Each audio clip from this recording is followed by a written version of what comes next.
Hello la famille, bienvenue sur Congo Kispion TV, bienvenue à la chaîne comme chaîne Impact et déjà danger. Merci infidélité, merci d'amour, merci de vous aller toujours s'abonner massivement à la chaîne Oyo. Vous avez la vidéo de musique congolaise en temps réel. Pour ceux qui ne me connaissent pas et ceux qui me connaissent déjà, je suis le youtubeur, ton youtubeur préféré. C'est ici que ça se passe. Ici, on dit la vérité pour le bien de l'humanité. Nous voici de retour pour parler de l'actualité de la musique congolaise. Nous allons dire toute la vérité ici sans faire le détour, s'il vous plaît. Nous allons parler de l'après-concert de Ferregola. Qu'est-ce qui est resté? Cet événement, quelle a été la partie forte du concert? Quels sont les faits marquants du concert qui sont restés jusque-là? Est-ce que Ferregola est passé dans les oubliettes ou c'est juste la polémique qui a pris le dessus? Parce que actuellement, comme il y a tout le monde dit, voilà quand c'est que tu ici, comme tu en confines à Werason, quand tu dis les pays ailleurs Koloba, quand tu peux bouger ailleurs pour attaquer Werana Sankara, Nite Yakanda et j'en passe. Fally Ipupa qui a commencé aujourd'hui sa tournée médiatique sur Skyrock. Et oui, il nous a dévoilé les chansons qui seront dans l'album. Franchement, que des pépites. Que des pépites. Nayoki extra Nzemuna Wizkid. Dinguerie. Nayoki extrait doucement photo le bilan. On a joué d'autres filets. Dinguerie. Fally nous prépare du lourd. Le 17 avril, il y a somme. Album, il y a somme. N'oublions pas que Fally avait promis qu'il y aura un triple album. Il y aura l'album Rumba. Dans live, il y a Ika de Young à promettre qu'il y a un triple album. Parce que il y a des choses encore que Fally va nous proposer. Il a beaucoup de chansons tellement que tu as saturé marché. Tu as tellement saturé dans ma belle mélodie. Il y a espacé en auto sur le canal urbain, si tu qui rumba, si tu qui peut-être un projet à venir. Donc tout ça d'ailleurs on sait parce que musique à Congo, il a bien nourri par Fally Ipupa. Alors nourri biso bien moins tout kufanzala ezate. Tu y a miné en mélodie. Tu es riche en mélodie parce que Moussala et Salama Kitoko. Abimsa qui t-shirt pour la Stade de France avec le maillot de la France, bien écrit Fally Ipupa Stade de France. Oh et Sali sold out. Fally Ipupa c'est monsieur sold out. Et puis sold out il y a solo. On en parle ici pour le bien de l'humanité s'il vous plaît. Après concert à faire énormément on va loba loba. Oh bah tu vas tika la kebele libanda. Bah tu vas tika la kebele bah l'équipe va te voir na kati. Bamususu te bato bazaki libanda bakokaina bato bazaki na kati. Ah. Bolingo lo net nini. Bolingo lo net nini. Lokola la salle est postée sold out il a fait arrêter. Salle est confirmée en hôtel. Bolingo mi pesa sold out na makasi. Ezala bongo. Ezala bien bongo. Sold out ya makasi. O salle a yebité. Donc salle a yebi na été que faire salle sold out. Ndenge a déjà ça rien a yebate que faire salle sold out. Ndenge ING a yeba na été encore rien n'a pas yébité. Mais neni ba artiste nyonso ba sold out na bango ça les yebaka. Neni ka so comme la kaya faire ça la yebate. Pour faire ça en net nini. Alors ba nini ça le yoko lobate ça en net nini. Akanga bango mundo kona kadena akanga bango ma misapi ça la nini.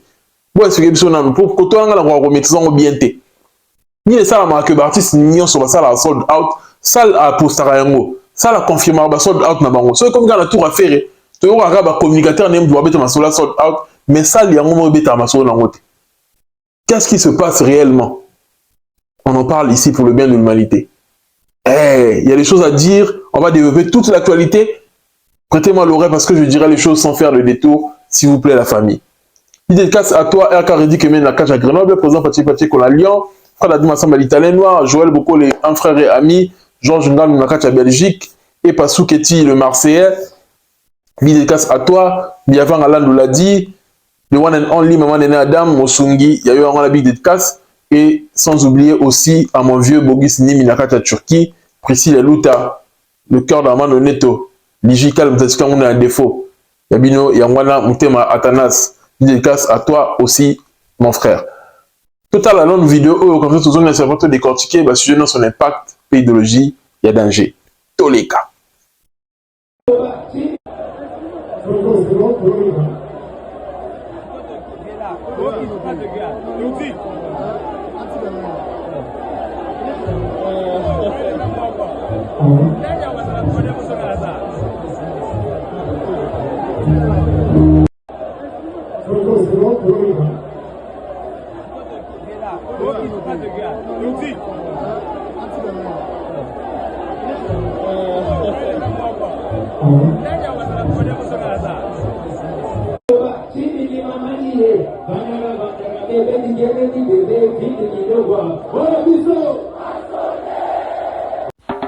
Yo la famille, je viens vous parler des produits Tricia Beauty. Olingo comme ça moi sinon kitoko. Yo moi so lingo za kitoko ongela. Oui que make-up et bac ça beauté mususu. Vous en avez kitoko mais pour la sauce kitoko koleka, il faut s'embellir. Moi sinon se fait en ngebu aza laila aza la tokos. C'est là produit moko et ça va produit Tricia. Vous en avez produit nyonso, ba gloss, ba cils, ba nyonso ya original, ba produit de qualité. Alors allez-y sur le site triciabeauty.com. Ok, dans le site www.triciabeauty.com pour vous avoir produits de qualité à des prix très abordables. Vous avez cils, rouge à lèvres, biloko nyonso ya kitoko. Bokende kuna soit bato bazana Instagram, bokende Instagram naye Tricia Beauty, bokende kuna pour nous avoir biloko ya qualité. Moi sinon ce fois la abongisa nzoto naye na ba produit ya Tricia Beauty. On est ensemble. Tokos.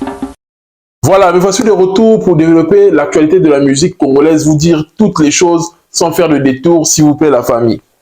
Mettez-moi mes likes, ceux qui ne sont pas abonnés, abonnez-vous parce que je vais dire les choses sans faire de détour, s'il vous plaît. Commençons d'abord par Gaz Mawete. Il y a eu un concert. Nous savons tous que les Léopards, après 52 ans, vont remettre la Coupe du Monde. Et là, événement est célébré. Et la compagnie sont sortis dans le début. Pourquoi pas célébrer moi? Tous une émission coupe. C'est Sénégal, mais Sénégal a une coupe. Mais il y a encouragement parce que ce que le président vient de faire, tout ça, etc. Et qu'on motive Bango, il fait ça à fond. Pas comme ça vient dans la quart de finale. Et ça l'exploit. Parce que pour Luana, faciliter au Bimeza. Faciliter au Bimana pour Luaneza. Si on dit que les gens qui ont réussi au 8e de finale, et bah combien dans la quart? Attends, ceux qui ont 8e et ça, ils l'ont roté, mais pourquoi ceux qui ont 8e? La canne, tout le monde ça les fois, bah comment dans la quart de finale? Si on commence dans la quart de finale, tu as vu que le mondial est à la passe, il va comment en finalité. Mais quand même à ta quart de finale, Wana, tu as ta quart de finale mondial et ça historique que Léopard, à Zouaki, chance, à ça qui est fort et ok, Coupe du Monde, la qui place la Coupe du Monde, c'est qu'il y a la Coupe du Monde, et Nico Nango a même mis sorti la quart de finale à honorer football congolais. Donc, dans le cadre de Mangamba Léopard, tout le monde dit qu'il y avait eu une série de prestations. Il y avait Michel Abisso Wirasson a presté, tout le monde dit Gaz Maout a presté, Inospi a presté, mais la tour à gaz, quand on a matin, la podium à Aloba, et tout le monde dit bien après comment Gaz dans la kita Inosbi avec Nassé. Donc il y a eu une confrontation entre Inosbi et Gaz Mawete. Donc on a compris directement que quand il parlait de Inosbi. Bon, la yebi que Michel Nyon sur la police, l'opération Baninga. On les a fait. Voilà un peu. La yebi ce que Moutouana a filmé qu'un rapport et créer polémique, ou bien c'était lui-même l'artiste qui a voulu créer la polémique. Point d'interrogation. Quand on va bien t'es. Tu va bien t'es. Parce que sur le but, tu confirmé que l'artiste nous a créé une polémique et manette que tu as attaqué la Gaz Mawete. Mais est-ce que les artistes y est moko? To ils a juste prochement tu a filmé kango et puis a posté sur les réseaux. Point d'interrogation. Tu as évité. Pour ceux qui sont artistes, il y a un à éviter. Parce que Gaz Mawete a mis à la vitesse à bien, alors qu'elle est bien. Alors qu'elle est très bien. Elle est fanatique, alors qu'elle est concert, alors qu'elle est bien. Moutou a forcé la polémique dans Moutou ou dans la CM Mouninga. Tu remarques entre Fali la faire et Moutou a forcé la polémique dans la faire. Parce que Ayebi est inférieur par rapport à la Fali. Mais yo solo qui est déjà bien gaz on était à l'inférieur là inhospité. Bah ok, mais bien bon balé. Et la bisika au gaz on était lesquels inhospi et la bisika oh inhospi pas lesquels gaz on était. Donc ok, est bien. Et c'est bien a été à forcer polémique. Parce que vidéo on est biminde que alinga forcer polémique mon robot. Eh, ce que on a filmé on est au salifo parce que quand sur les réseaux na comprend sens na côté. Pour analyser que et la bien été pour l'artiste la démarre mususu tu la suite à stade des martyrs pour poster le rabon dans les réseaux sociaux peut-être y mon pas au courant pour poster car bon la loyenge ils a bien été prochainement pour ça attention la marmo na to limite beaucoup de ça gaz trop qui n'a ti dans ardi luka makamba zo luka makamba a luka ba problème té botika artiste à kimia à se concentrer la musique na yé pour alors ça l'ango déjà très bien.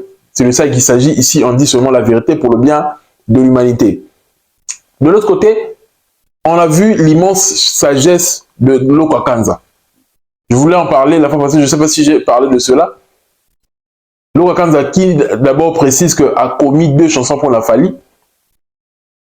C'est déjà magnifique parce que nous savons tous la direction artistique de Loko Kanza, nous savons tous que Loko Kanza a participé dans les grands projets de la musique congolaise, à travers la Betty Masikini, à travers la Papa Wemba, à travers la Batebele.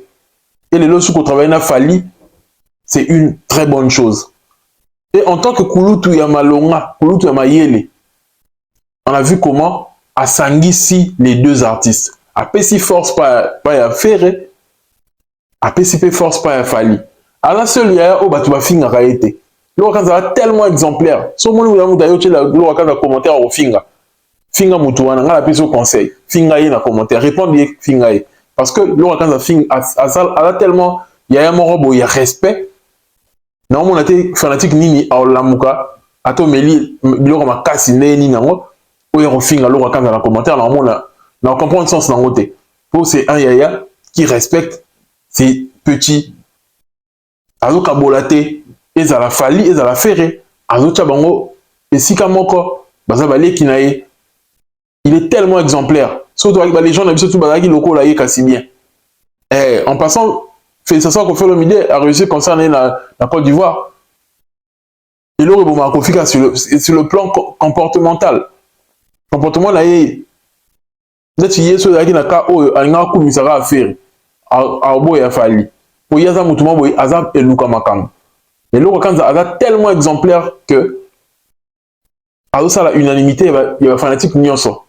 C'est rare au monde un gola au finga le Wakanza ou c'est rare au monde parce que le Wakanza a posté Ferré que un warrior hier au finga. C'est rare. Son mon commentaire à bon c'est que vraiment c'est rare l'intimité qui me t'envoie commentaire à Bozo Babongo parce que c'est vraiment une personne qui est tellement exemplaire. Moi je suis fier de Loko Kanza, sa façon de voir les choses, sa vision des choses, il a tellement bien. Il y a ça à la fanatique, il y a ça artiste. Fanatique Moutoufa dans la partie pris, fanatique Moutoufa dans la polémique. Mais eux, en tant qu'artiste, surtout que sur quoi aux âmes colo, aux dans la partie prêtée. Au commenter que cérémonie comme il Inosbi, Michael Jackson Abisso. Fali vraiment c'est lui le numéro 1, patron musique Congo, il y a les lois et à moi on va dire ça, Balouki Zouzou. Ote vraiment faire Ligue des Champions. Il a une voix. Il faut voir sa manière de chanter. La voix. Ah. Neni yo mutu moko malobe ebele boy. Neni yo mutu moko malobe ebele boy. Ok, yaya, il faut osangisa bato. Tant qu'on va se diviser, yo oza wana pour osangisa parce que oza yaya. Et ça là que on gagner respect ya mutu nyonso. C'est de ça qu'il s'agit. On dit ça ici pour le bien de l'humanité, s'il vous plaît. Fali Poupa, monsieur sold out. Eh oui, sold out, il y a solo, ils ont regardé ma boucle à Fali. Seul artiste soit dans la sold out, il y a solo. Au vrai sens du mot. Seul artiste à célébrer sold out, il y a solo, il y a album. Oh, il faut avoir taxe, mais après ça, il y a une certification, il y a un disque d'or. Il y a des sold out. Parce que comme il y a un seuil maximal pour appeler ça une certification. Un seul artiste il a un single d'or. À ça, il a sold out soit bien sinzembo. Vous avez comme un niveau de single d'or. Ils ont l'export, ils ont la France. Toleki wana lelo siko to komi na maramouya. Bah t-shirt et ça les sold out. Bah t-shirt moi était quand qui cher. Il y a qui bah t-shirt moi spécial pour la Stade de France. Na maillot à France. Fallait que on a site et ça les sold out. Et on a toute la question. Bah tu vas qui pressé bah moi il fallait boutique et Fungami, il y a Warrior Shop. Et Fungami à Paris. Bah tu vas avoir bah t-shirt pour le concert. Bah pour se précipiter à un jour de l'événement, bah, on peut pas créer boutique. Est-ce que boutique on a des autres TK? Pour ce concert est TK mité. Bon boutique. Hein? Ceux qui va billet, il y a concert et été. Bon, il y a boutique. Vous voulez imiter Fali, mais vous n'avez pas la mesure, la capacité de Fali, la vitesse de Fali. Vous n'avez pas les warriors de surcroît, les meilleurs fanatiques. Depuis que la musique congolaise existe, les meilleurs fanatiques, ce sont les warriors. Et oui, pour les warriors, par exemple, Biloko Barobe, tu as tout le petit artiste na bango. Bango nem doit ça la mobonda solo. Oh, ça l'a confirmé. Oh, Snap a confirmé. Album est Tekami Mobondo, Snap a confirmé. Bah t-shirt est Tekami. Et Zasouté. Boutique physique et autres Tekanet na film. Parce que événement Zanano, c'est normal que va créer la boutique Moroboé et que tu vas créer narratif pour que l'événement est au bétama. Et après événement peut-être et où mais la sous boutique fermée peut-être. Voilà un peu. Mais bien pour créer une boutique à un jour de l'événement. Tout ça là pour gagner bolingo, ça la concurrence moi bonne fallu. Vous faites le tout pour la nourrir polémique. Mais il fallait faire le tout pour nourrir la musique congolaise. Des belles mélodies, des belles chansons. Bien pour ça, le tout bon nourrir la musique congolaise dans la polémique. Et empêcher que la musique congolaise ait évolué. Il fallait y avoir Kolongo là. Parce qu'il fallait y avoir un code de moussou sur la musique na biso. Moussou qui n'a encore arena. Il y a Imemi Tina Bercy, Tina U arena. Donc vous avez bicho faut beta kuna. Déjà vous faire beta mutus konde na rokene na encore na rokene U arena. On a rataki. Abeta sko mutu. Est-ce que tu rokene Tina Stade de France? Est-ce que tu rokene la Parc des Princes? Rabiti na ma question. Mais la fanatique nini. Parce que il y a défi et défi. Hein. Il y a défi et défi. Il y a défi et défi. Bon, même beaucoup, mais ça encore rien à faire. Jour, on va eu arena. Bah, image, tu au bima. Les places pour comprendre. Bien, tu vas comprendre la différence. Par contre, il fallait, c'est le sommet. Vous voyez un peu?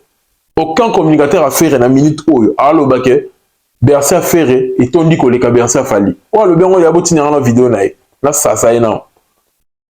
Nous avons le moment de bazar na créer bazar na labo ba réfléchir ba lobani pour mutu moko ya ne ba betaka tolo ke to tondi ici mais mutu abeta tolo te ke to tondi ici ko le ka fali ba mutu abeta tolo likambo wana te ba betaka tolo ke to tondi ici bo ba ki to sala son unité to sala yango mais mutu abeta tolo te ke tondi ici ko le ka fali parce que ba on soit tali ba image ba yebi mutu sa yebi concert a fali mutu sa moni concert à faire. Donc, Moutouté a les contraires. Ote, surtout, c'est qu'on est fali. Moukili est à la l'image est ça. Tu as un monde à aveugle, ils sont sur la mise, tout le monde en a noir. Hein? T'as l'air, mon nez.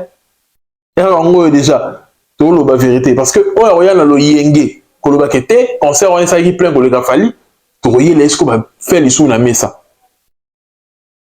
Voilà un peu. Fali aujourd'hui, il rend tout possible grâce à ces belles mélodies. Ce qui a changé le code de la musique, parce que Azo y a une belle mélodie. Est-ce que les gens ont suivi l'extrait de la chanson avec Joey doit filer? Juste, car refrain, juste une fois, et l'engao peut s'en un refrain. Non, tu veux qu'il dise mon bimbate. Et Joey doit filer les lots. A un impact à danger. Arabie, tu as eu rien, je crois. A un impact. Fallait se calculer comment faire le succès, en fait. Il a tout programmé. Clip de Anna Whisky déjà. Le temps qu'on va attaquer France avec la chanson avec Je dois te filer. eux comme Mabiso Tina Stade de France, na album ils ont déjà sur les marchés. Ils ont sous na clip et Rolanda, na Wizkid. Eux qui ont touché sous partie anglophone. On ne sait pas le projet de Fally après ça. Est-ce qu'il y a un concert peut-être dans Londres? Tu vas éviter.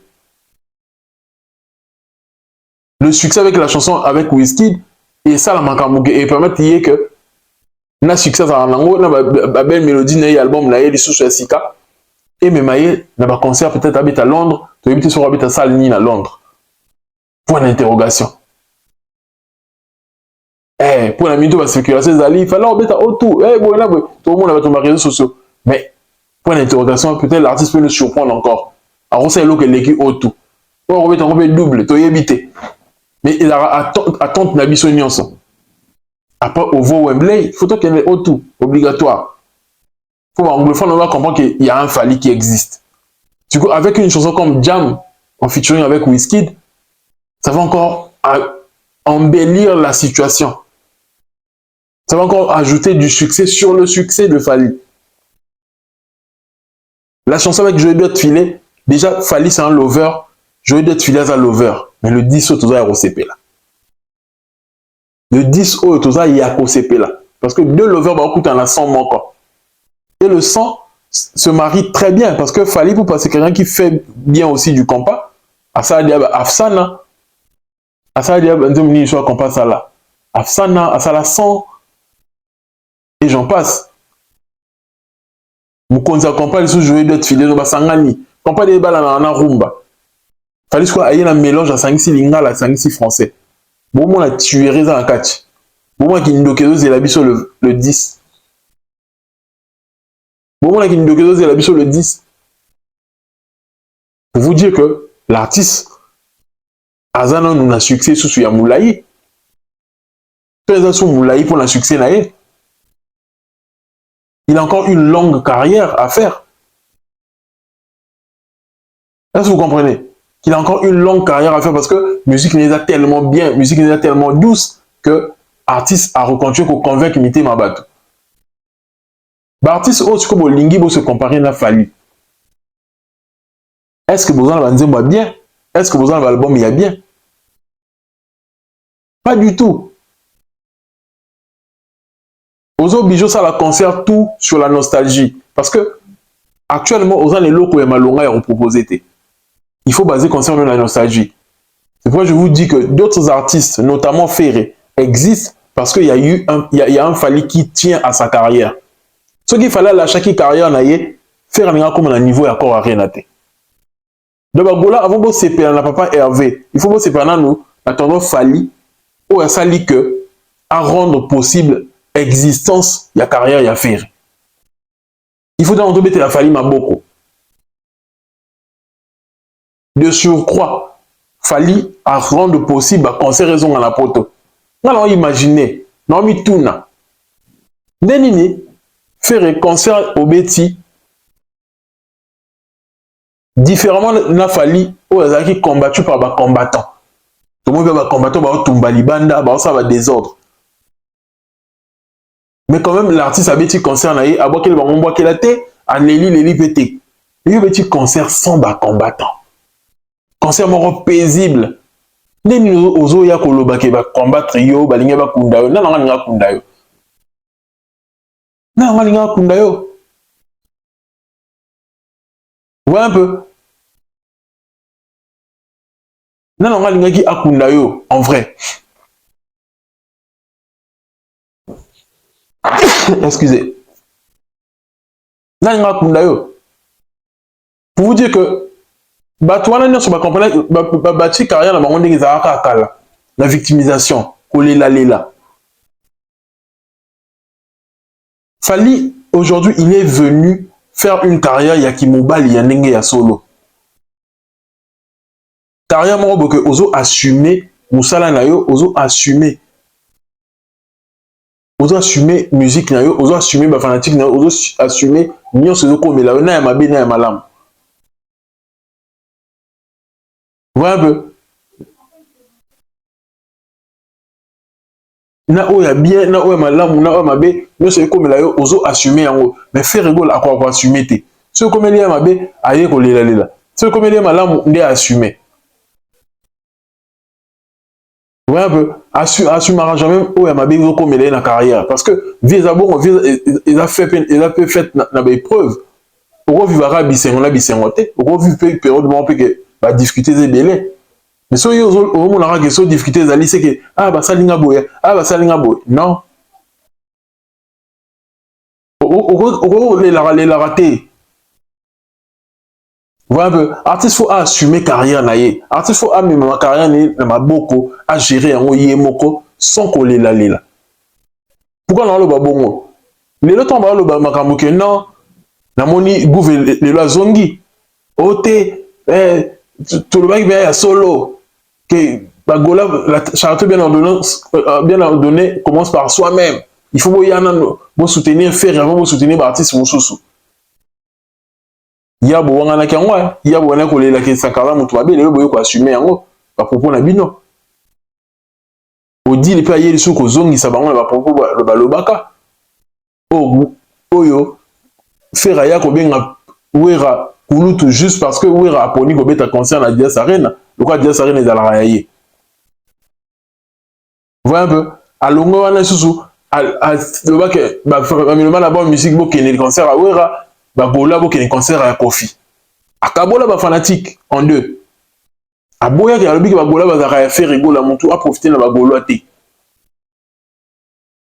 Mais tant ba yeko zong sabino na nzela ke non ba fanatique maison mère pe na ba warrior na ba spiritus ba ya na concert na yo te e komi ko te ba lingi yo te ba linga ba sala o mabe bona bo ba linga kunda yo ba linga kunda na ndenge nini. Ce que Ferregola aujourd'hui et ses communicateurs sont en train de dire, il y a que non fanatique bon ça la soutenir qu'à faire. En fait, il a dérivé, il a fallu ou rien. Est-ce que vous allez comprendre mon là-bas? Et ça a dérivé, il a fallu ou rien. Il a dérivé, il a fallu ou rien. Bah, nous va changer encore la forme, mais là dérivé, il a fallu ou rien. Tant fallait maintenant qu'il fallu ou rien, c'est-à-dire déjà en 2006, il fallait que la génération tous en Mibali. Tant qu'on a un stade de Martin, il y a le que après on a retourner le génération la biso tous capable de faire la nuance. Pourquoi? Parce que tu as quand même Nzembu, bah on peut faire quand même Nzembu, tu as na bilamba, bah on peut faire quand même bilamba. Donc après ça, il y a force dans la génération là. Alors ça va tout que ils sont capables, tous capable de faire la nuance. Oh bah tu vas ça avant biso. Est-ce possible que ça la nuance oh bah tu vas ça avant biso? Parce que l'artiste congolais va comment un instrument oboé. Net il y a vénérer ba icône wana. Que sans icône net yo bah tu vas ta la yoté. Sans icône net yo comme ça maram la yoté. C'est ça en fait. Mais avec le temps, les gens ont compris que bah icône wana pe bah ça souna ba fanatique les loté. Bah on aime du ba tu na pose ça il y a force na bino. Voilà un peu, bah, sur la fanatique de l'auté, bah, comme il a pour ça, il y a force, la bino, jeune génération. Pourquoi qu'on fait l'MDC allié à faire rigola? Pour profiter des Gaulois. À 5 ans, de faire ça, la émission, pour bien, à la Gaulois, la concerne, il y a ING. Voilà un peu. Déjà, qu'on fait l'MDC dans la carrière, il a toute sa vie à Salara et Lokoana. Qu'on s'allie, pour en profiter de la fanatique. À s'allier, papa Wemba, bah, ça là, oui, comme pour en profiter de la fanatique, il y a papa Wemba. À qui qu'on s'allie, na où il pas profiter de sa stade de martyrs naïe. Il y a carrière n'est pas ça la bongo. Il n'est pas sûr de lui, il n'a pas de fanatiques. Oh bah ça très populaire, bah toi ligne musique mais à la popularité on a des concerts. Le singa a sangana bat. Il y a moi ça là qui bongo na ING naïe. Voilà un peu. Mais bah tu bah on comprend les lots.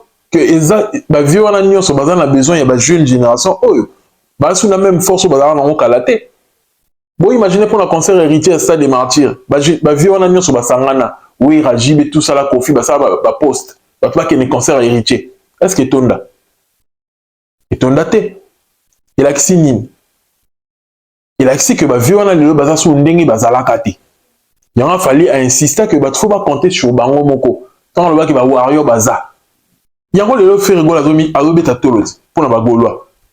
Et c'est les propos de Fali. Ba waro bazali là le ke eloko réalité.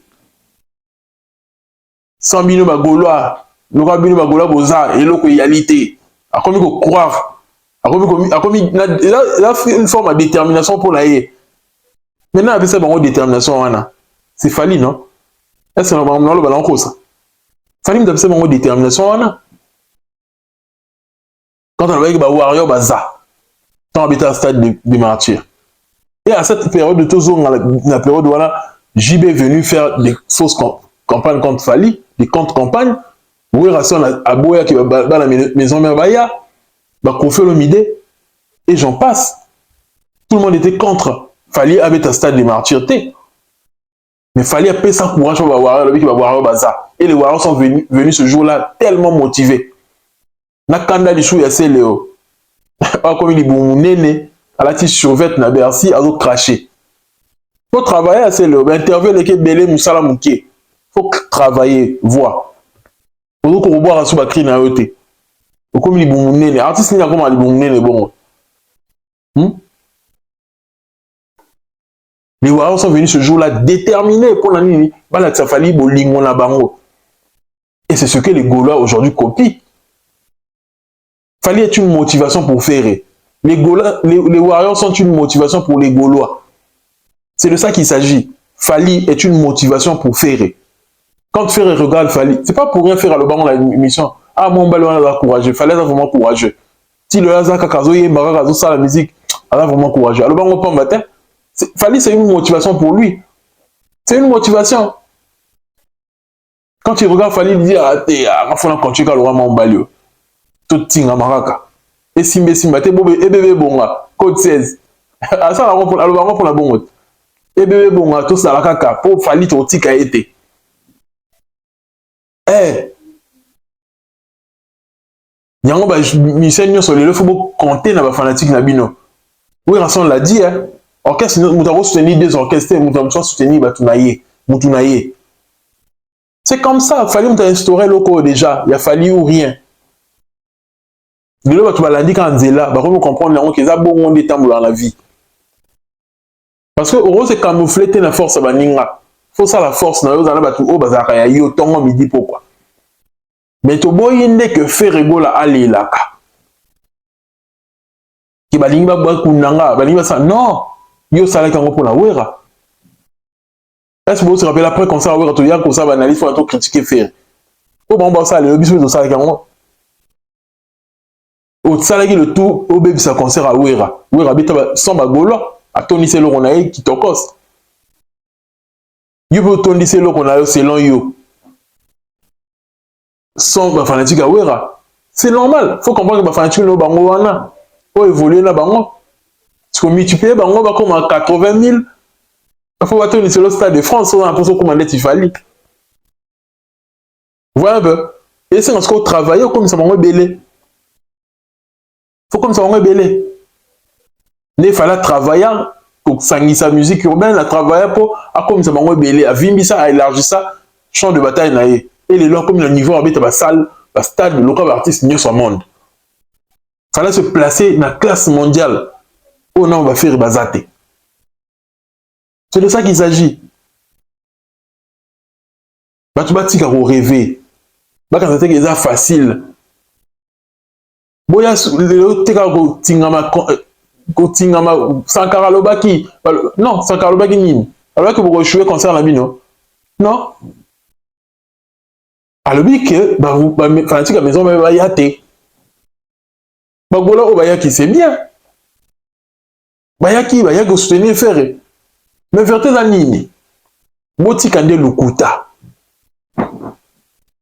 Botika lukuta marama 20 000 oyo. Botika lukuta.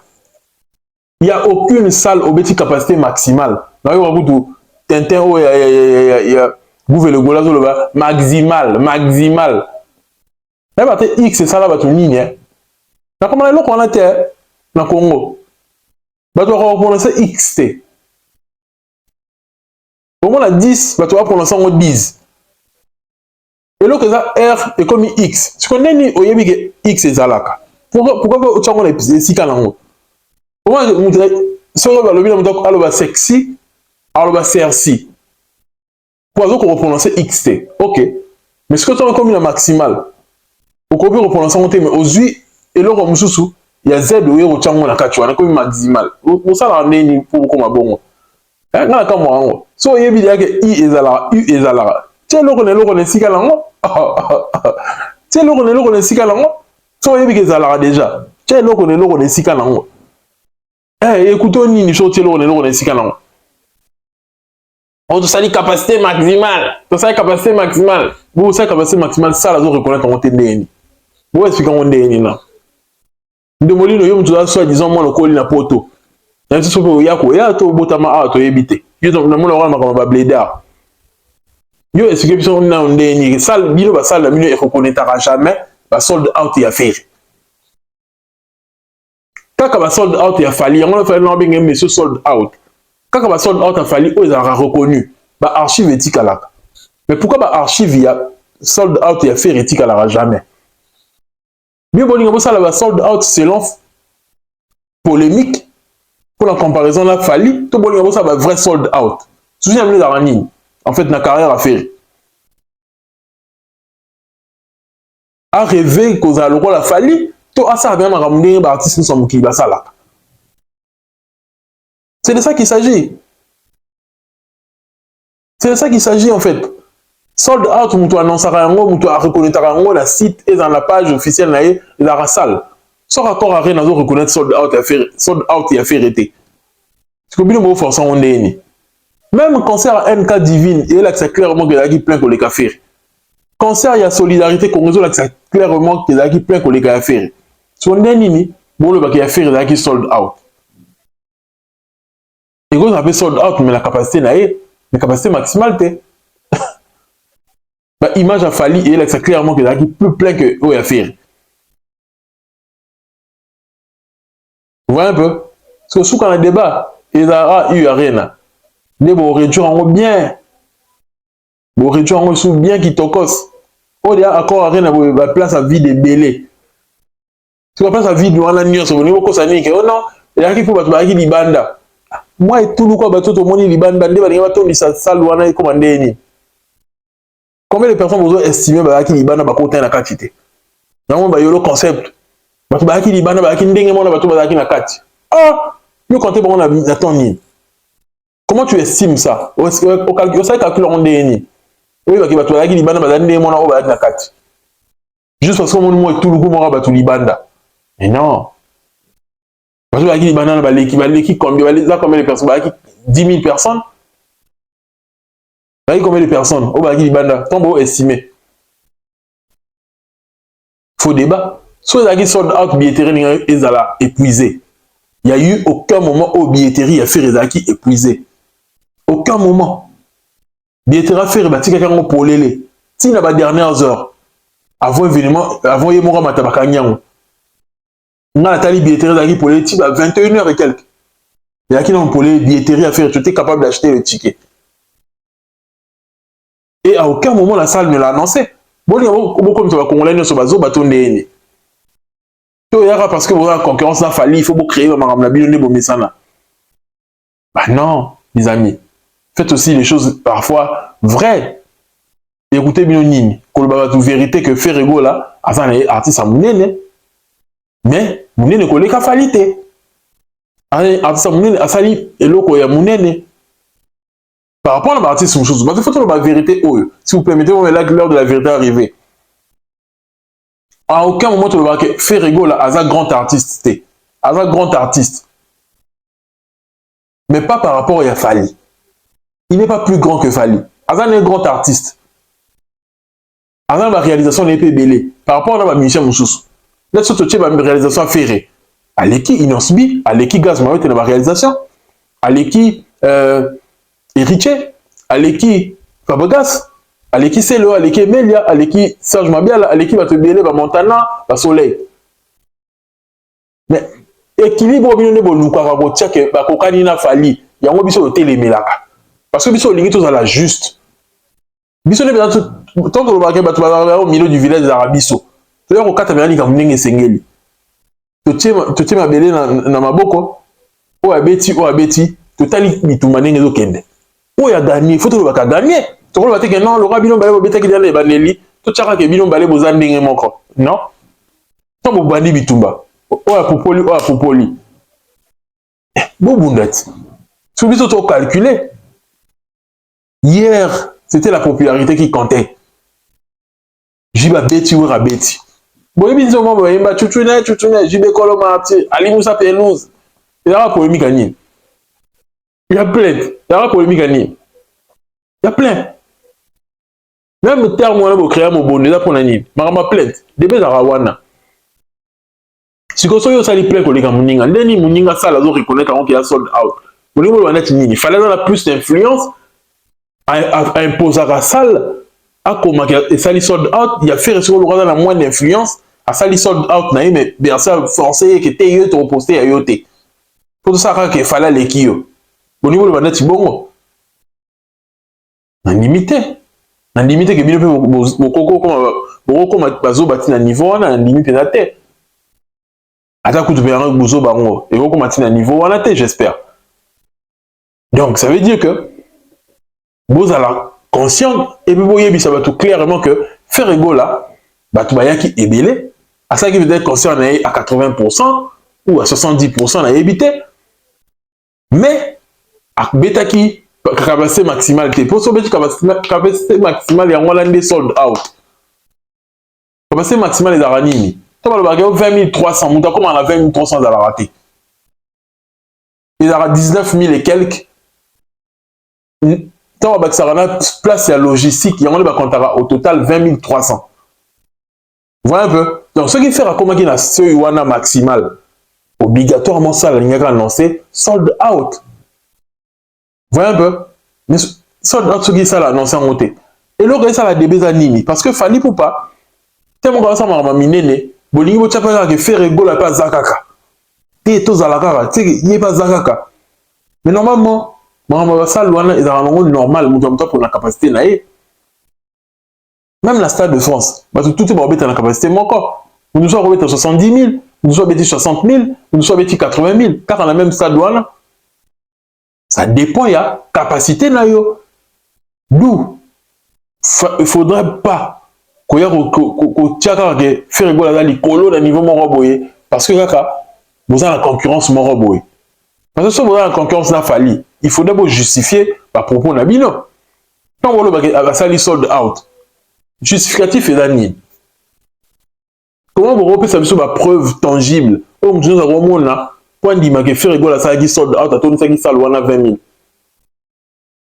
bokopesa justificatif nini po biso to tolobaka efali abetaki yango 20 300 tozoya na poste ya sale ndenge anonsaki sold out na ye na ndenge eza na site na ndenge baarchive eza siko ndeti bino ntango boloba bongo bose basé sur nini sur baimage oyo bato basalaki condense baofilme boye baimage wana bose basé nango e boesime public wana nde bokontango ndenge nini po bato bazalaki mike bosalaki ndenge nini bokonte bato wana si aujourd'hui il y a plus de spéculation que faire asali 5 000 moto akomo bimisa babiloko na ye badocument tout ça là c'est parce que bino bolingi boya nde na lokuta mais soki boyaki na bino la vérité que artiste oui abeti basali sold out te fali ntongo abeta ing baannonça sold out donc ntongo ozokota na site moya kosomba tike ezalaki te baannonça sold out sale ye moko annonça yango et ntongo bokoti mpe na sale bomoni ke oui plein wana nde tozalaki étouffé oui eza sold out ya solo ndenge le 2 mai eza sold out ya solo le 3 mai pourquoi fallait donc constater qu'il a créé sold out morobo mais ils en ont sold out te il y fallait donc multiplier promo pour que le 3 mai est comme un sold out ou est comme la capacité morobo et il y a l'icolo et comme un icolo à ça à 90% jour en haut c'est comme ça et bon on n'a jamais que fallait rien dans le coup tout ça qui sold out. Non. Rien à l'okuta en la té. Bino besoin de l'okuta parce que juste besoin beaucoup à digérer que balo ba Bercy na bino da Bercy à mon qui koleka. Et pourtant, bah, fait ça en haut. Prenez des bonnes initiatives pour vos carrières. Tala Fali. En même temps, en ça la promo, il y a concert naïe. En même temps, en ça la promo, il y a album naïe. Bon, il fallait s'engager deux choses en même temps. Tant les grands Skyrock, on a arrêté qu'en même temps, projet naïe urbain. En même temps, Azote KP, concert naïe. Deux promos à la fois. A promotionné concert naïe, Ozo, il y a le 3. Là, en même temps, album naïe. Donc, il faut que le 17 avril, album naïe. Ensuite, il y a pour assister à un spectacle. Ils ont le 3 mai. Pour le 2, il y a sold out. C'est ça un artiste. Alors, travailler sur projet naïe. Ah, ok. À calculer bien à ton album, il faut tout ça promotion, un album, naya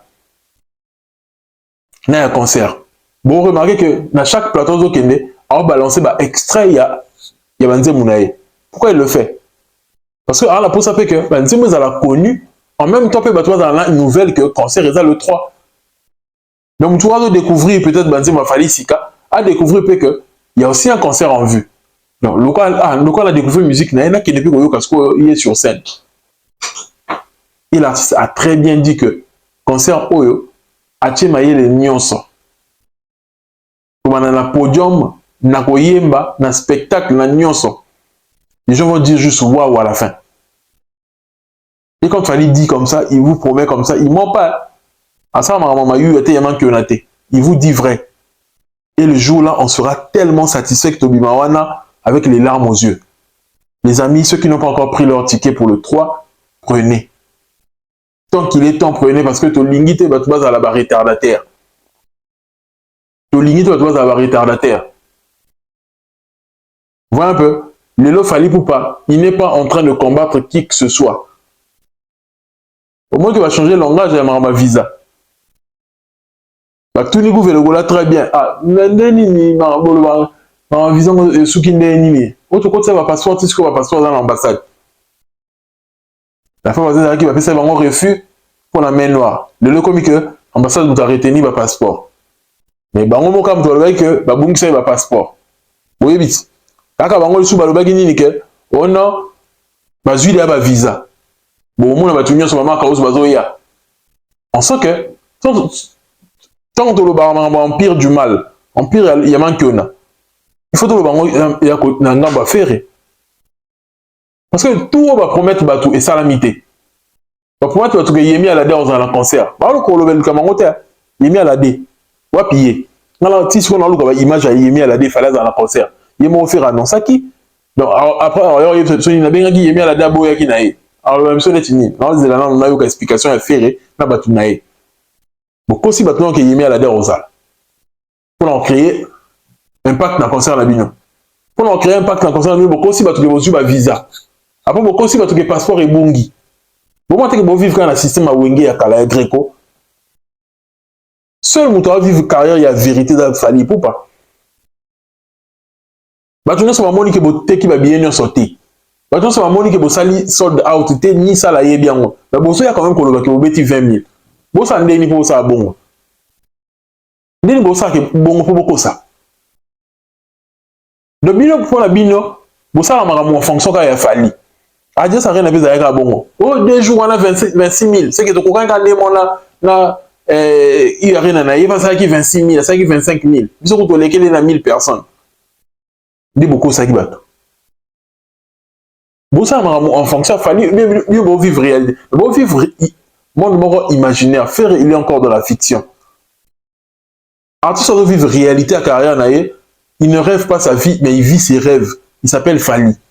Faire rêve encore sa vie. Il rêve en train de faire un concert face à 40 000 personnes qu'il ne fera jamais. Il rêve de faire un concert face à 20 000 personnes qu'il ne fera jamais. Parce que, oh, la salle, il y a 20 000 personnes. Bon, retourne à ta chat GPT, 20 000 personnes dans la cabino. Au moins, qu'ils aient, oh, il y a salité. Là, ici, il y a vide, bon. Bateau, bah, moi, tout le coup, là, il y a 10 000 personnes, même pas 1000 personnes. Même pas. Alors, arrêtez les amis de mentir.